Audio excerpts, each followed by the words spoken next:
Hello বন্ধুরা, তোমরা সবাই কেমন আছো? আশা করছি সবাই খুব ভালো আছো। দেখো, হাত খরচের জন্য টুকটাক কাজ তো আমি ঘরে করেই থাকি। ভাবলাম তোমাদের সাথে সেটা শেয়ার করেই দিই। এই দেখো, এই ছোটো ছোটো মালগুলোকে ফিটিং করছি কিভাবে। দেখো, এভাবে আমি ফিটিং করে নেব। ফিটিং করে এইগুলোকে আবার কাটিংও করতে হবে। এই যে কাটিংটা দেখো, আমার শাশুড়ি কাটিং করে দিচ্ছে। এই যে কাটিং করছে মা। ফিটিং হয়ে গেছে, এবার কাটিং হচ্ছে। এই যে তোমাদেরকে আমি দেখিয়ে দিচ্ছি। এই যে এখানটা কেটে ফেলতে হবে।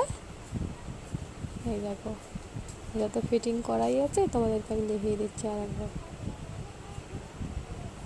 এই যে তোমাদেরকে আমি আরেকটা ফিটিং করে দেখিয়ে দিচ্ছি। বন্ধুরা, তোমাদের যদি এরকম ভিডিও ভালো লাগে আমাকে জানিও, আমি এরকম ভিডিও তোমাদেরকে দেবো। এই দেখো, কাটিং করে এটা এরকম